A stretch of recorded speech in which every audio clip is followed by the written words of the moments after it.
Welcome to episode 79 of The Leap Home. Nowhere to run.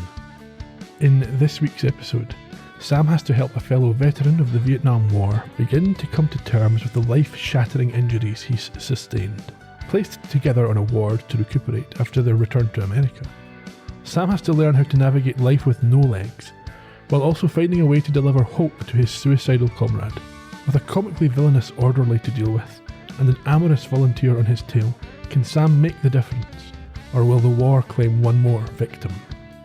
I saw him do it. You saw him do what? He walked. What did you say? Do you want to get the net or should I? He got up. He floated across the room. Good afternoon, Ian. How are things with you? Not too bad, Jerry. Saw you floating around earlier. A mirage. You think? Yeah. Okay. We're recording on a Thursday rather than the normal Tuesday this week. That's going to upset everybody. Yeah. Circadian rhythms will be out of whack. The reason for that, I was away seeing the Fonz. You were at his Brilliant. personal residence. Yeah, doing a little, an evening with. He was very An evening entertaining. with Gerry from the Columbo podcast, and he showed up. He did, yes. It was all good. What have you been up to? Not a huge amount. I went to see the Foo Fighters since we last recorded. Oh yeah, the old, what was the Monkey Wrench and all that? Yeah. Or was that before we last recorded? I can't ever remember the Who days. knows? And Enjoying the football. not particularly. It's not a high caliber competition, is it? International football never is. Well, Poor quality. even in the Copa America, Brazil drew nothing each in the first game. It was very boring. I've not actually watched much of it at all. I thought I'd be... in days gone by, I'd have been the guy that watched 3 matches every day, but hardly watched a match this tournament. Anyway, we're not here to talk about football. We're not. We're here to talk about Quantum Leap, and this is one of the episodes I would say is always stuck in my mind, right going back 30 years to when I first watched it. Really? Yes. I had never seen it. I didn't know who the guest star was this week. I was surprised, pleasantly surprised. I mean, I wouldn't have been able to tell you details like who was in it, Yeah. but I just remember moments from it. So I remember the stuff in the pool, and I remember the stuff with the orderly. And so was it a good memory? Did you think you enjoyed it? it wasn't that specific. I just remembered that I had seen it before. I have to say, I thought it was fun, although I think every character in this just about is a bit of an arse, apart from the person who's meant to be, who was actually okay. And maybe Al, for once not being comic relief, he gets it. Always get a bit of pathos when there's wartime stuff comes up. Yes, and I thought Dean Stockwell's performance was, as always, it was he can do engaging. this with his eyes shut when it's reflect on your time as a prisoner of war. Yeah. I mean, he's got a massive amount of charisma, I think we have to say.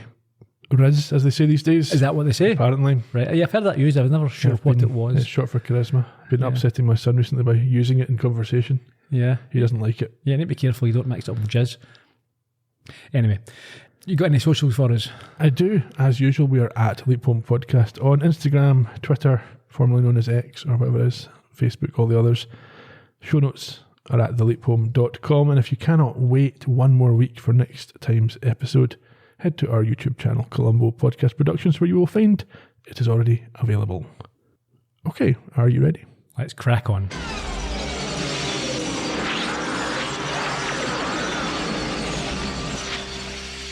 As we said at the end of last week's episode, we arrive in a sort of hospital corridor with Sam on a gurney and a crazed man. Distressed. Okay, distressed. I think his name is Baxter. We never see him again, do we? No, it doesn't matter what his name is because I'm not going to tell you who played him or anything like that either. He comes along raving about something and he's carted off by a very angry and seemingly inappropriate orderly. You say carted off. I think he's put in a bit of a chokehold. Yeah, he is, yes, manhandled. Physically Out of the abused. scene, yes. Before Sam can do anything, Al shows up and tells him not to get up. Not to try and get up. Indeed. Why not? He directs Sam's attention to a mirror in the ceiling. Why there's a mirror in the ceiling, I don't know. And he sees there he has no legs. Yes, he's a young man, a young amputee. Oh boy. Indeed. After the funky credits, we're back at the hospital. It's the 10th of August, 1968. And here Al informs Sam that he is in a veterans hospital as the 26-year-old Captain Ronald Miller, who has lost both legs to a landmine in Vietnam. As usual, Al has no idea why Sam is here. But he does say that as soon as he saw Miller in the waiting room, he got to him as quickly as he could, because it'd be very strange for a guy with no legs to start walking around. So we do have proof in this episode. It's confirmed that it is Sam's own physical attributes. Well, they have a conversation about it right now, don't they? Sam says that he has legs, and Al says that's not what people see. So the implication is Al sees the legs, Sam sees the legs, nobody else sees the legs, but they are there. But that contradicts what we've been told in the past, because you will remember that when Sam was the hot blonde, Yes. Al fancied him and wanted to... Yes, so Al saw him as the yes. So Yes. I think the usual excuse that we give the writers for this is that over time they've improved the connection between Sam and Al to the point where he now sees Sam. But that doesn't add up, because in Lee Harvey Oswald just 2 weeks ago, he saw Lee Harvey Oswald as Sam, didn't he? Did he see him as Lee Harvey Oswald? Can't remember. Certainly in the reflection, he looked like Sam. Yeah. Anyway. It's almost as if the writers are making this up as they go and don't consider... Whatever fits this particular week's story. Al reflects that it's a wonder anybody got out of the 60s alive before heading back to 1999 for additional information. Sam is then offered either grape or grape juice by a hot young volunteer called Kiki, who tells him that he is waiting at check-in to be seen by the Big Cheese, aka Commander Hartig, who she thinks is actually more like a rat.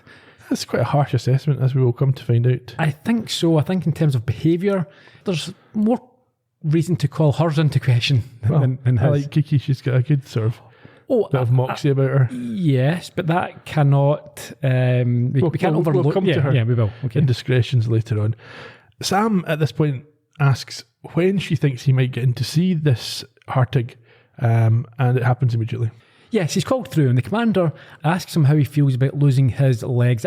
He's not very sensitive, I don't think. I don't think he's very... I mean, it's not deliberate, but he's very... I'm not sure. Very clinical or by the book. Matter of fact, yes, I think.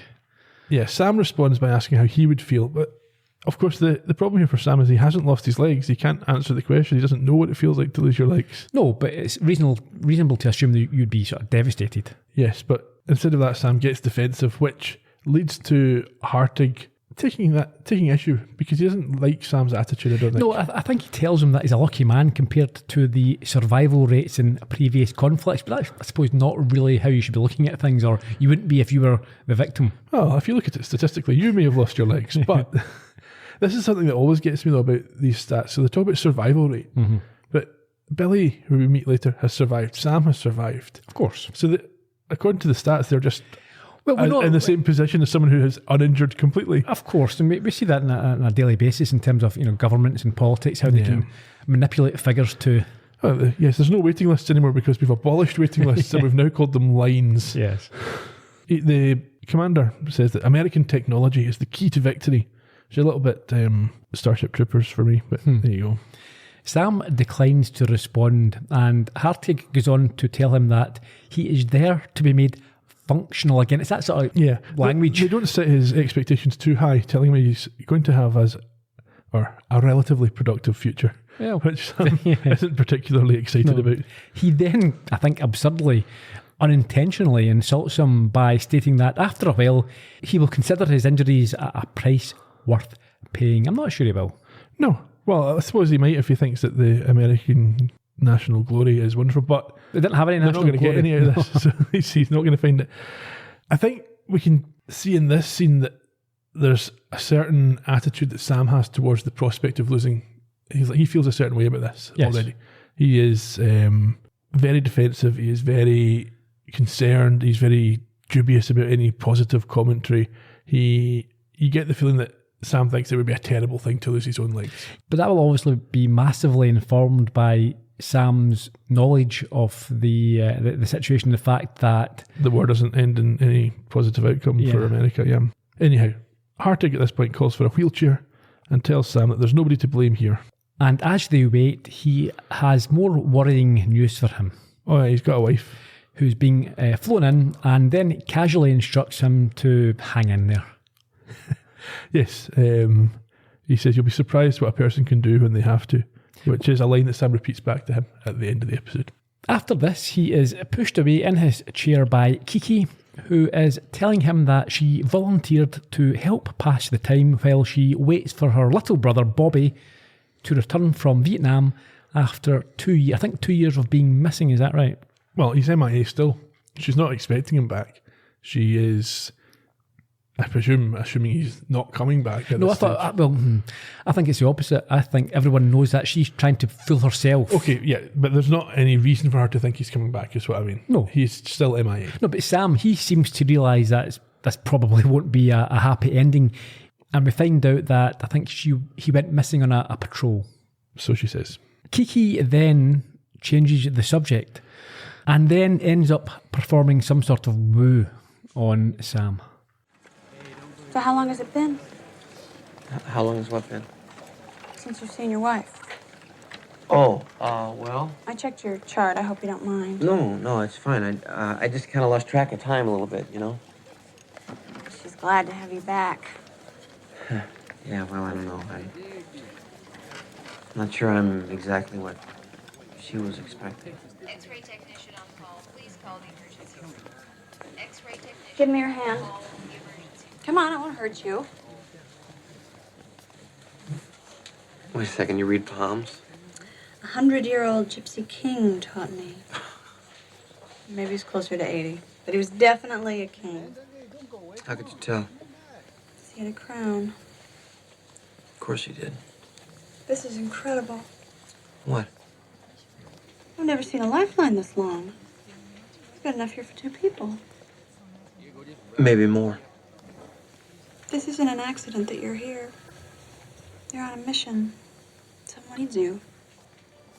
Who? Well, I can't really tell, but they're close. You've seen a lot of pain, but you're not bitter. You're a searcher, seeker of truth. You see all that in my pond? Not all of it.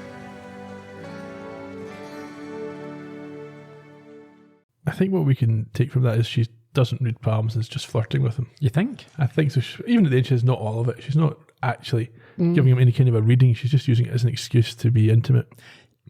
Yes, which in itself is inappropriate. Well, he seemed happy enough. That's not the point. Yeah. Yeah, we'll get to that. I mean, it gets far, far worse. But yeah, professional people really shouldn't be trying to get intimate with patients. A volunteer, she's not professional. But she's in that environment, she should not in any way. We'll get to that. Okay.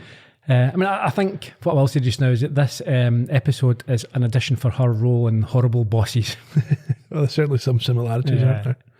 They continue on to his room, his ward. Yeah, she laughs off the playful wolf whistles from the other patients as she walks by. And Also inappropriate. oh, yeah, it is, yeah, but not as inappropriate as what she gets up to. Anyhow, Sam asks her how many men there are in this facility. She says around 70, I think. yeah, and sadly accepts too many.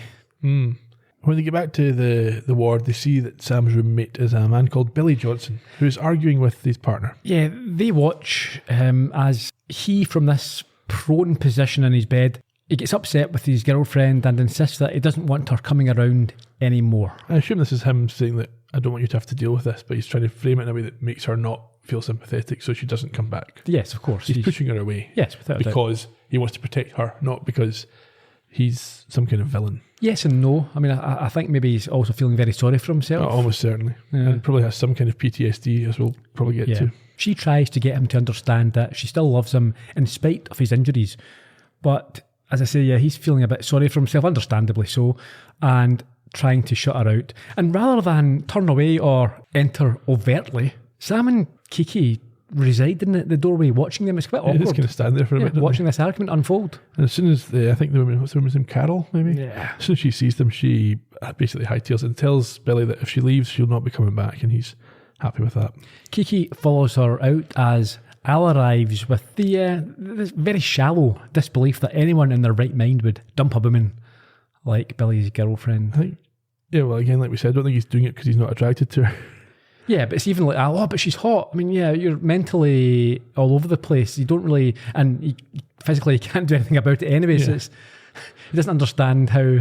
So there's two explanations. One that we get in the episode and one that we've just talked about. So I feel that Billy's acting here out of his own concern for her well-being and not being stuck with a paralysed partner. Al thinks it's because he wants to cut off any emotional ties that will prevent him from killing himself. Yes. But I think Al's starting at the end when he says that. Yeah. So he knows that Billy in the original history kills himself, so he's working backwards and thinking that this must be why he's doing this, but I don't know that that's necessarily the case. They end up in the supply room, and for some reason, Sam can't understand why he would want to do such a thing. I mean, why do they end up in the supply room? This is really weird. Let's go in a cupboard. We can go anywhere. We can go outside. Yeah, I suppose, yeah. This is Sam's, I suppose, his right-wing conservative nature. Why would a man who's paralysed from the neck down want to end his life? It's ungodly. At this point, Al breaks out the worst analogy in the history of television. He asks Sam to imagine what it's like when you wake up and your arm has gone to sleep. And then imagine it's your whole body and you'll never get the feeling back. There's a bit of a step there, Al, between those two things. We find out that in 2 days' time, Billy's body will be found at the bottom of in the therapy pool, drowned. Yes, but it's closed on the weekends, so they're not sure how he's going to get in there without any assistance. Yeah, it's a good question, isn't it? And at this point, I thought Kiki must be helping him out of, sort of euthanasia. A Lucy Letby type. A Harold Shipman type. No. He was doing it for... So they didn't want to die. The opposite of Harold Shipman. So you think this is an assisted suicide? I just said euthanasia. Out of kind-heartedness. Yes. Rather than because she enjoys doing that. Yeah, exactly, okay, yes. Fair enough. But that's isn't even what happens. So there was only two out of that. I made a fool of myself there. Yeah. Got that one wrong. Anyhow, Sam puts this question to Al, who thinks it's a good question, but does not have an answer. No, but does know that Sam's wife is called Julie, and then gives him a bit of a reminder that it's not actually him who has to spend their life in a wheelchair, and to stop moaning and feeling sorry for himself, which I think is quite right. Sam's moping about here. In previous episodes as well, Sam takes on an emotional position that he doesn't always have to. Like we talked when he was in the desert island, he's not stuck in the desert island for the rest of his life. So why is he too? So it's the same here. Anyhow, there's clearly an emotional element to this as well, I think. Yeah. He leaves and asks Al to find out more about Bobby, Kiki's brother. Yes, the missing brother. Back in the room. Voiceover. Sam notes that the end of the 60s were very confusing. I think he's watching race riots on television. I think actually in history there were some race riots on that day. It's not in my on this day section because I couldn't get enough information, but it seems to have happened. However, he's got a wife on the way, a roommate to save, and knows next to nothing about either one of them. But he never does. And he never tries to sort of slough it off in any way. He just kind of sits there and panics. And also, he never tries to act like how they should act. We've discussed this before. He just is Sam. Well, in this episode, that's particularly the case because he's going to meet this woman who he's not seen for a couple of years, who used to be or is married to, and expect her to think things can be the same. But he doesn't know the personality that he's meant to display or anything like that. He just acts like Sam.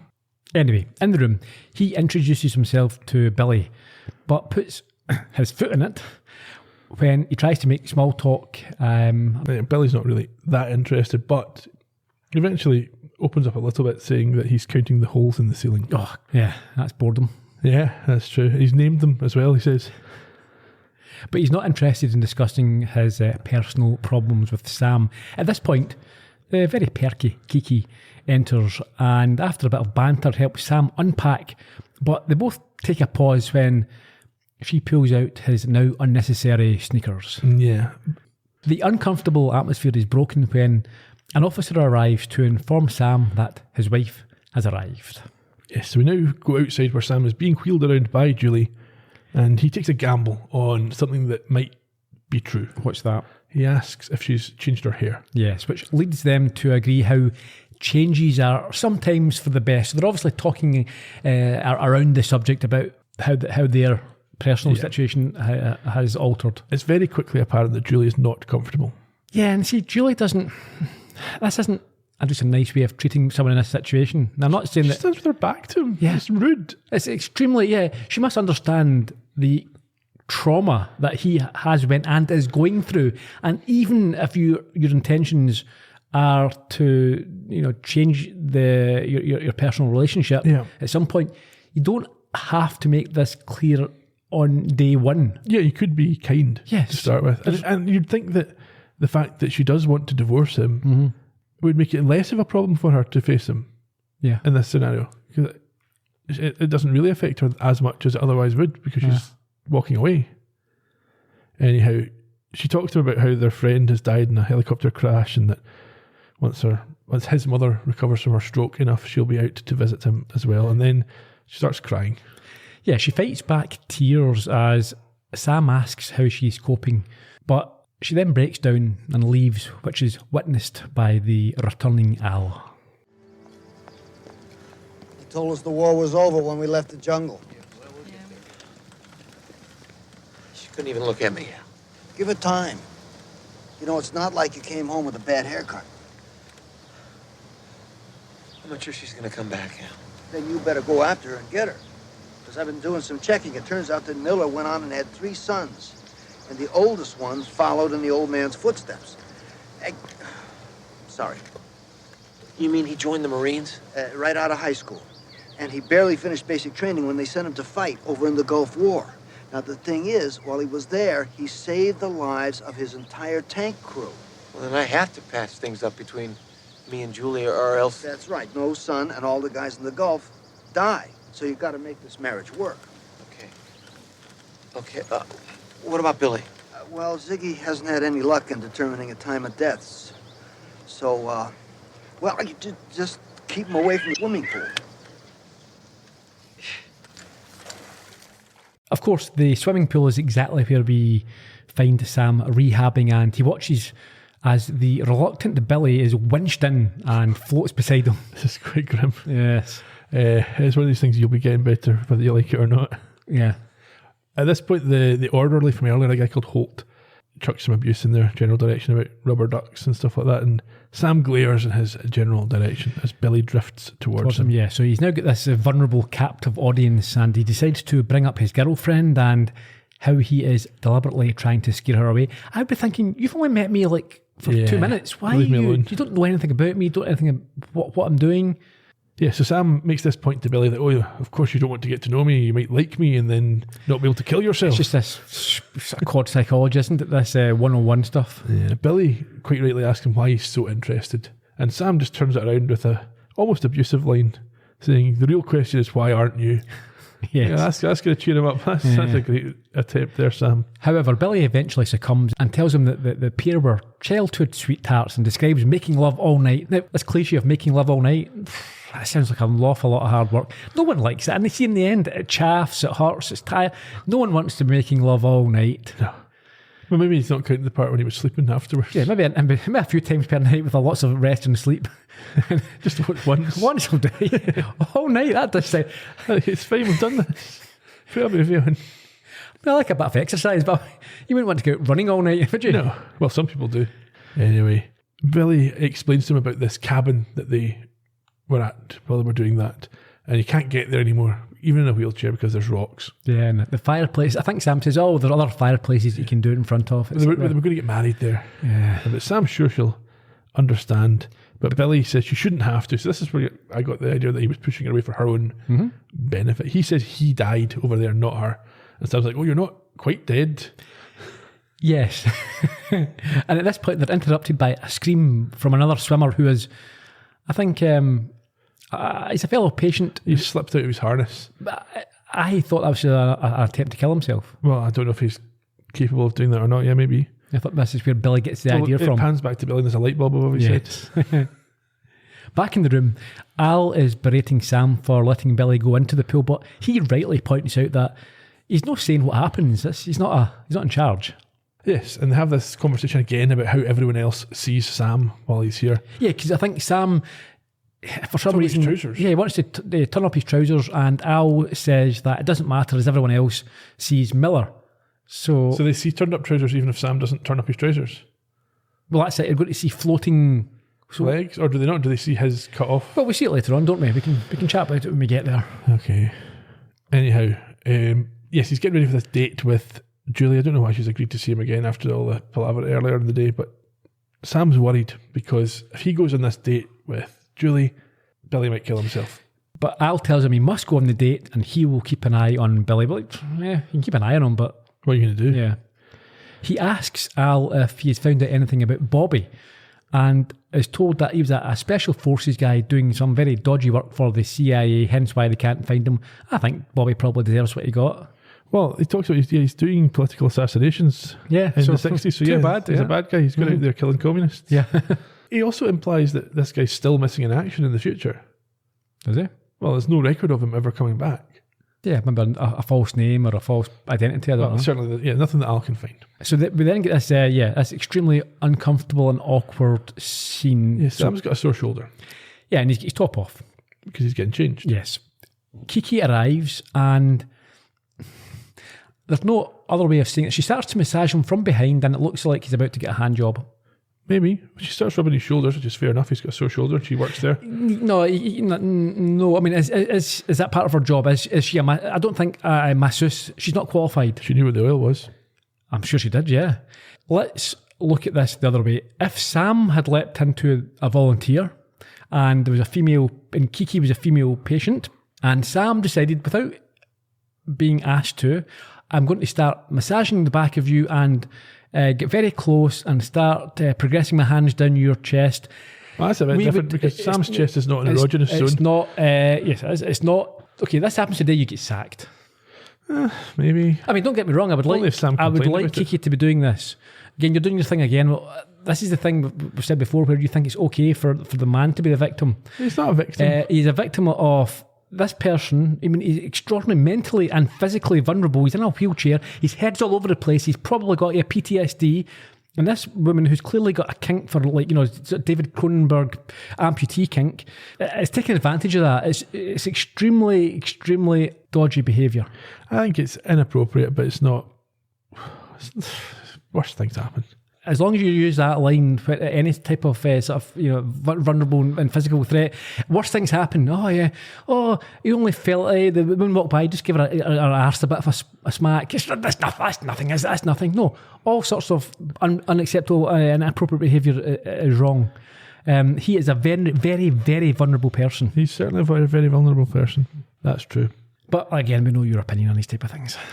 I just said what my opinion was on these things. But it's not that bad. It's a bit inappropriate, but it's not the end of the world. A bit inappropriate, yeah. I think that's what most people would think about this. Yeah, because most people are have that sort of guy attitude. It's only a bit of it's Jennifer Aniston. I'd love it. I don't think that's the majority of you. The majority I think of it is. Be, yeah, to be fair, that's my view. I'd be quite happy for Jennifer Aniston, but that's not the point. She shouldn't be doing that.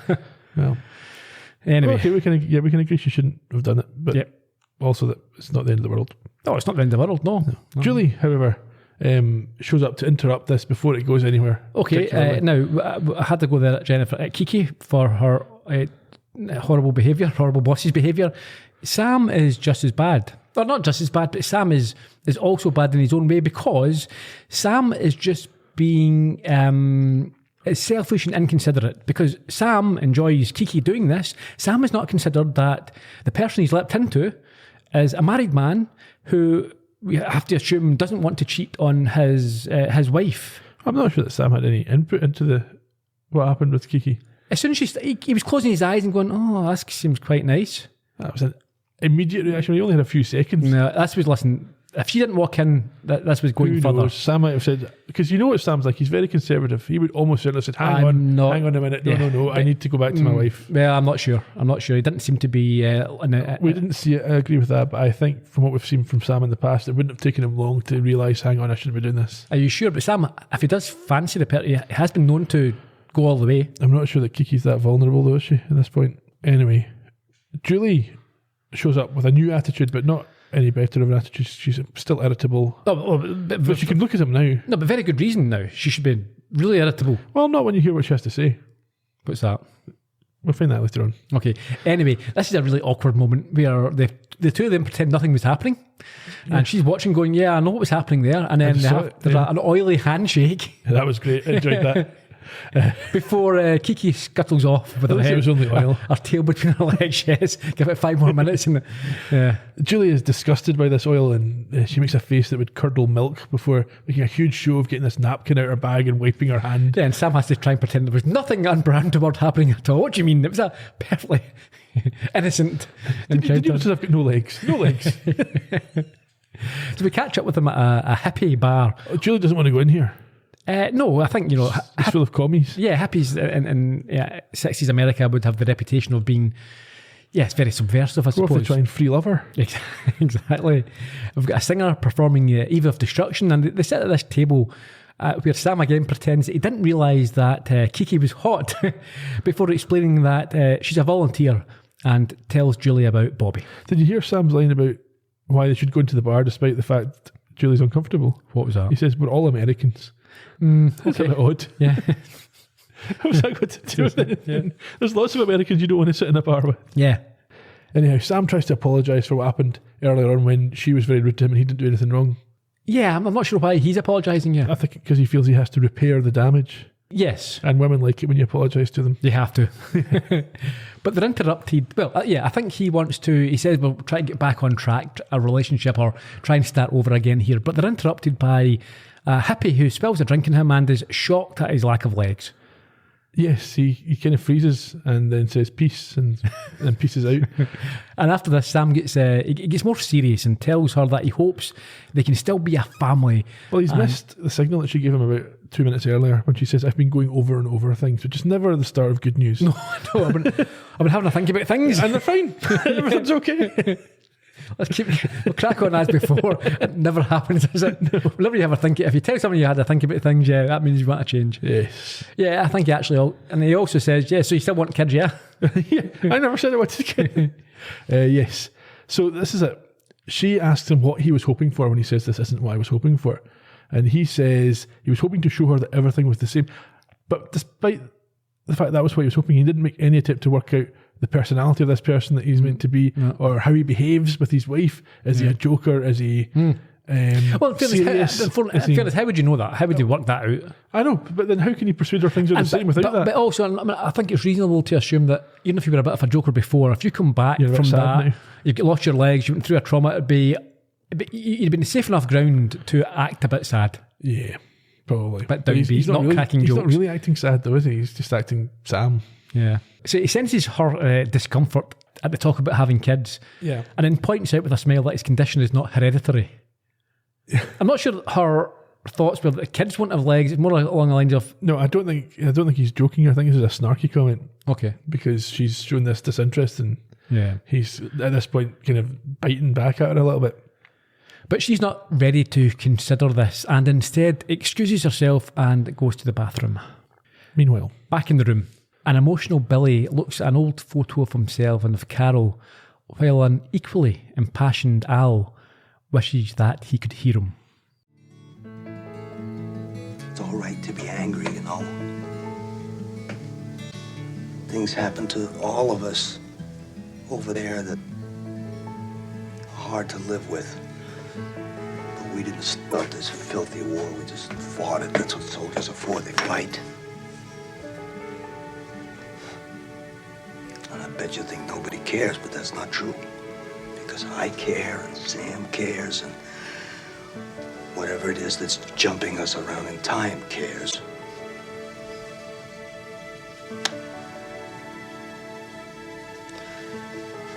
They're gonna build a wall in Washington.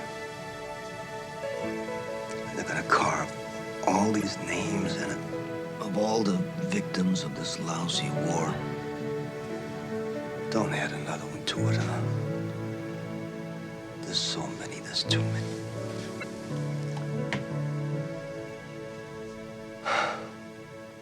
Can I come in? Not much I can do to stop you. I was on my way home, and I thought you might need some cheering up. You think you can do that? No, but I have something outside that might. What's that? It's a surprise. Close your eyes. Close enough. Ready or not, here we come. Oh, Well, what do you think? no. I think I'm gonna be sick. For me? I guess I figured you've been trapped in that bed long enough. How about a test ride? Yeah. Yeah, I'd like that.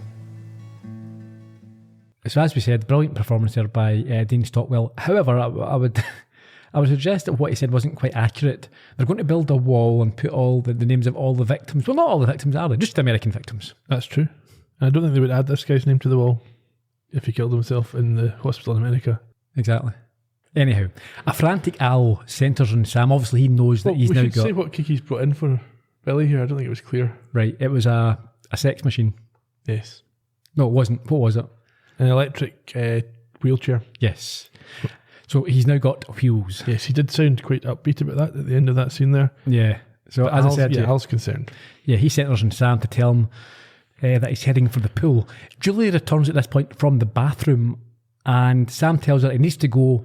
This is ridiculous. Yes, back as something has come up. Like How would you know something's come up? precisely, someone texted him. Oh yeah, on his leg. Yeah, and he's not like as if he's some sort of senior figure where an officer ran in to tell him. Like, And they're not there anymore. Something's come up, I can sense it. It's the same rubbish you come up all the time, knowing stuff you can't know. yeah. Well, I mean, And then expecting folk to accept it. I suppose she would just assume that he also doesn't want to. He's making an excuse, he wants to end Yes. it. Yes, that's fair. However, she has something to say before he goes. Yeah, she wants a divorce. She's quite heartless and cold. I mean, again, I'm not saying that she has to stay married to this man. I'm not saying she should stay married to him. But there's just ways and a time and place and how you do something. Given this, she should have been less angry about the thing with Kiki. Yeah. Quite happy, actually. She should have been looking and going, You're going to have some happiness. or even have you even used that, said, well, listen, I saw you with Kiki there. I want a divorce. But she must think he feels bad about this and then decides to compound it by giving blow-by-blow details of how she fell in love with another man. So you have to understand, he's so beautiful and his hands are amazing. Big and his long legs. hair. Oh, and what a lover. You could never compete, I'm afraid. Even before you lost your legs. Yes, even without your leg. Well, I don't want to commit to that position, but... And that's what Sam asked her, would it be different if I still had my legs? And she thinks, well, maybe you could chase him. But she doesn't even say yes or no. She's, no, I'm not sure. Yeah, I've not thought about that. I'm not going to think about that. But I don't think it would be because she's obviously been with this guy since before Sam lost his legs. Yeah. So we're back at the hospital where Billy is being cheered and encouraged as he manages to drive down the corridor in his new chair. That's just absurd. Go on, Billy! Just let him on his own. No Yes. training, no making sure that he actually can control it with his... It needs music. That's like... Or the Formula 1 theme tune. Yes. Fleetwood Mac. Chain, yeah. Anyway, yes, he's getting cheered on and Sam gets back. In his chair, with Al telling him to hurry as he is almost at the pool. This irritates Sam. Yeah, I'm going as fast as I can. Exactly. I've only got 2 wheels.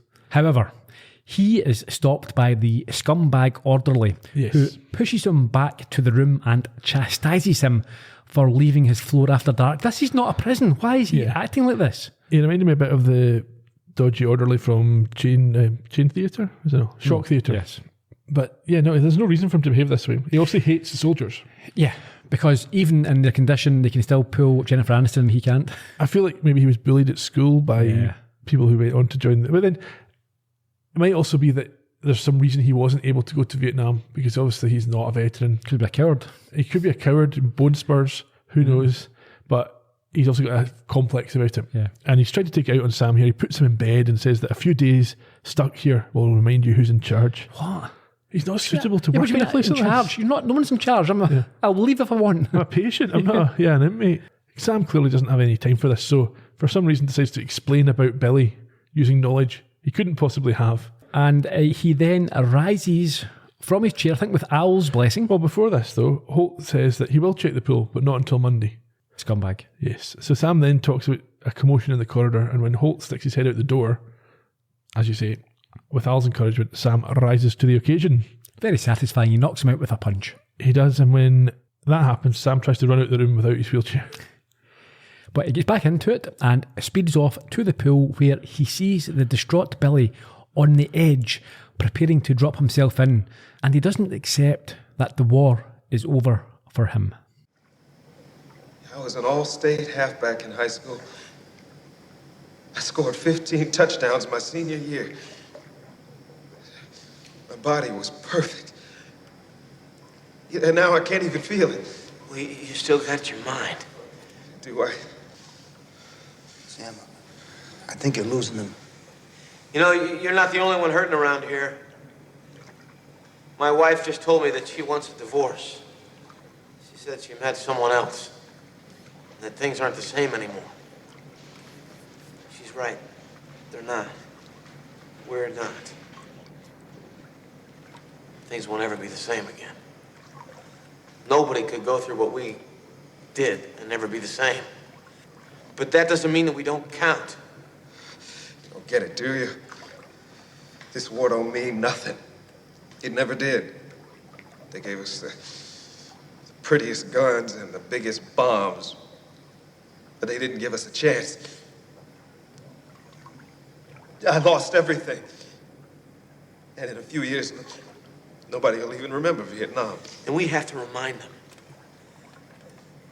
We won't let them forget, because every time they see us, they'll have to remember. You know, at night, I close my eyes and I'm back there. I see it all. It's like a song that plays over and over again, and you can't get it out of your head. Sometimes it gets so loud, I think my brain is going to explode. I just want it to be quiet. How can I make it quiet? At this point, Sam decides to give up trying to persuade Billy to not kill himself. Yeah, he takes an approach that shocks Al when he suggests that Billy may be right and he's going to help him. Yes. He starts to list the reasons why he should take his own life, and against Al's advice this time, challenges him to push the lever. Which he does. However, fortunately he's not electrocuted. No, but things don't seem to go according to his plan. I thought at first it was like he would make him consider the reasons why, and he wouldn't end up doing it, but yeah, he does. He just drives into the pool. But like I say, not electrocuted, despite the electric wheelchair in the pool with him. Now I'm thinking, well, Sam can just save him here. But he could. But he thinks that he needs to get him to the point of death. Yes, before saving to see him. the white lights, to realise how horrible this is. So after waiting quite a considerable period of time, he does eventually dive in, pull Billy out, and when he surfaces, Billy asks for help. Yeah. Sam then starts preaching at him, saying, "This is your second chance." Yeah, I'm not sure that would necessarily work. That's him now cured of suicidal thoughts. Definitely, his PTSD's gone. Now that he thought I made him suffer. Yeah, he knows how bad that is. You won't want any of that again, will you? Yeah, exactly. I mean, it's not like people who kill themselves have been known to have 3 or 4 attempts at it. No, he's fixed him. He had to decide for himself to live. Yeah. Anyway, later on, we see Billy being carted off as Hartig congratulates Sam, but asks why he was there in the first place, and is confused as to how he managed to get him out with just arms, but I don't know. Well, this is where Sam uses the line that Hartig used at the start, where he says, "It's amazing what you can do when you have to." Yes, and at this point, the scumbag orderly bursts in. Yes, as we heard at the top of the show. With a bloodied face and shakes as he states how he saw Sam walk.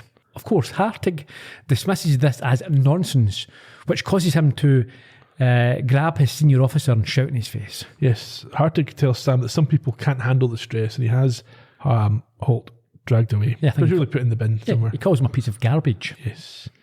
So he's led off like a lunatic. Now we have to say that, although he deserves it, that's going to mess with his head for the rest of his life. Good. Yeah. But it will. Oh, yeah. He'll think he saw that forever. Then he'll think he was going mad because it's impossible, and people will tell him how it's impossible, and he won't know. Yeah, he'll end up in a hospital himself, rocking back and forth. That's it. Good. That's what he gets, yeah. Hartig, though, has bad news for Sam. What's that? He tried to call Julie to let her know what had happened, but she's gone. Yeah, already checked out. Sam thinks that he has blown the leap, but Al tells him that he must have rewritten history, as the soldiers in the Gulf no longer die. And then on a second check, realises that he'd been utterly incompetent all along. Just laziness, just tardiness. He could have ruined history. Yes. On the basis of this. It just so happened it worked out. Okay, so what was the problem? He says that he forgot to check the mother of Sam's children. He's assumed it was the wife. Of course, that's what Sam would do. You'd assume it's his wife. Yep. That's the way that they're programmed. You can only have kids with the person you marry. Within my first marriage, yes. First and only marriage. Yeah, no. We see Kiki enter the pool area at this point, and they realise that she is in fact going to be the mother of the heroes. So it's just Sam that she's interested in, not all the folk who isn't going around massaging everybody? No, it's just people who she can breed with, and she's got this amputee kink. But only for Sam? Yeah. Okay. She is pleased for Sam and Billy that they're not dead, but is concerned about a letter that she's received from Washington. I think she's assuming this is the death notice. She has not been able to bring herself to open the letter as yet, and hands it to Sam. Yes, and he decides this is a great opportunity to make a joke. What's that? He tells her, well, you're going to have to cry and then make a cake. Hey! Because prisoners of war who return always want cake. Yes. Yeah, our brother will be landing in 10 hours. So this hitman for the government, this oppressor, This guy is regime change operative, yeah, he's going to be lauded as a hero. but Al doesn't know about it. I don't know how that is. Anyway, they embrace Kiki and Sam, and he leaps into a man at a window with a gun. Yes, holding a mother and daughter hostage as the news on the TV reports that he has been involved in the murder of 8 women. Oh boy. Oh boy. That's the end. Yeah, I did enjoy the episode. was I a good thought episode. that all the characters had the problems, as we stated, apart from Hartig was just a bit insensitive and a bit... Of his time, I think. yeah, He wasn't... unaware, I suppose, of how he was sounding, but he was actually fine. Yeah. The rest of them all had one character trait that was problematic. Did you think that the way Sam handled Billy's rescue got dangerously close to torture? Yes, he made him suffer Bit for like a number. waterboarding. Yeah, of course, yeah. Have some of that. Make him think he's going to drown and then he'll do what I want him to do. Exactly. Yeah. I mean, it's literally, that's what it is. Yeah, some sort of shock therapy. How do you think Billy's future shapes up? Think it'll be good? I'm not sure. Yeah, we didn't find out anything, did we, that Billy went on to have a very worthwhile life. He got a number of degrees, wrote books, and He just helped. isn't dead that day. Yeah. Yeah. Oh, well, I mean, don't find out if his girlfriend became his wife or whatever. No, and nothing. nothing. Yeah. But Sam gets to hook up with Jennifer Aniston. Always a bonus. Adding to his list for this season. Brooke Shields, Jennifer Aniston, who's in it? Is that us for this episode? Trivia? Yeah, let's go for it. Originally aired on the 6th of October 1992. Like last week, directed by Alan J. Levy, 5th of his 6. If you want to hear more about him, go back to the podcast in season 1 for Kamikaze Kid. The writer was Tommy Thompson, more about him in a minute. This was the 9th of his 13. If you want to hear more about him, podcast to go to is Leaping In Without Annette. Although there's no character called Annette in that episode. Sergeant Billy Johnson, played by Michael Bowman, his only quantum leap. I obviously recognised him immediately from Spin City, which he's brilliant in. But interestingly, he's been in things like China Beach, where he played a character we've talked about multiple times called Sam Beckett. And he's also been in The Good Wife, Madam Secretary, The Good Fight. He's 59, still active. Kiki Wilson was played by young Jennifer Aniston just before she got the role in Friends. This was her only quantum leap. She's obviously best known for Friends, more recently for The Morning Show. She's appeared in things like Leprechaun, The Iron Giant, Horrible Bosses, and the murder mystery movies on Netflix with Adam Sandler. Won a Primetime Emmy 2002 for her work on Friends, and a Golden Globe the following year for the same role. She's got 6 individual SAG Award or SAG Award nominations, one of which she won for The Morning Show in 2020. Previously married to Academy Award winner Brad Pitt and to actor Justin Theroux, cousin of Louis Theroux. And now, aged 55, she remains active. Hartig was played by Norman Snow. This was his only quantum leap. He's also in The Last Starfighter, Days of Our Lives, Spencer for Hire, Star Trek The Next Generation. Died in 2022 at the age of 72. Jean Lithgow, no relation to John, spelt differently, played Holt, the really mean orderly. This was his only quantum leap. He's also been in The Usual Suspects, ER, Frasier. He's now 60, still lists himself as an actor on LinkedIn, but his last screen credit was in 2010. Maybe theatre. Maybe. Julie Miller, that's another familiar face, played by Judith Hogue. She was April in the original 1990 Turtles movie. Yes. And she's been in things like Armageddon, Nashville, Criminal Minds, ER, all the Halloween Town movies. She's now 61, still acting. The hippie who spilled the drink on Sam was played by a guy called David Anthony Marshall. He's been in shows like Babylon 5, Star Trek Voyager, Chicago PD. He's now 61, still active. And finally, one that we wouldn't normally mention, there's a young nurse in the episode, I think near the beginning, played by a woman called Kendra Booth. Normally wouldn't want a mention. She's been in things like Baywatch, Doogie Howser MD, Full House, and Columbo. Oh, really? Did you recognise her? Nope. She was Southern Nymph in Columbo Cries Wolf. One of the playmates? Yes. Okay. She last appeared on screen in 1994. The episode title is from the song by Bruce Springsteen. Not the Jean-Claude Van Damme movie? Okay. Nowhere to Run is a song by Martha Reeves and the Vandellas, but isn't played during the episode. Okay, so Tommy Thompson, I said I'd tell you more about him. He went on the Quantum Leap podcast when they covered this episode and helped them with it. And he said that he wrote this script based in part on his personal experience. He spent much of his own life on crutches and witnessed a lot of folk rehabbing with the same frustrations that he put into the Billy character. In terms of things that we learned, obviously we see Al still has this anger in relation to the Vietnam War. Sam clearly hates the idea of losing his legs and the idea that anybody else would have a problem with someone having lost their legs. Mm-hmm. Anything else for that one? Nope. Number ones? Okay, I've got some on this day, but you want to start with the number ones? All right, sorry. I'll go for the on this day. Okay, so on the day exactly, there was the Piedmont Airlines Flight 230 crashed in foggy weather on landing at Charleston, Kanawha County Airport in West Virginia, killing 35 of 37 people. The day before this, Gillian Anderson and Eric Bana were both born, and the day after, the Beatles launched Apple Records. Very good. Number one is in the UK, we had The Crazy World of Arthur Brown with Fire, whilst in the US it was The Doors with Hello, I Love You. Next week, Sam has to resolve a hostage situation while the killer he's leapt into goes on the run in the future. So, we'll see you in 1958 and 1999. Until then, cheerio. Bye-bye.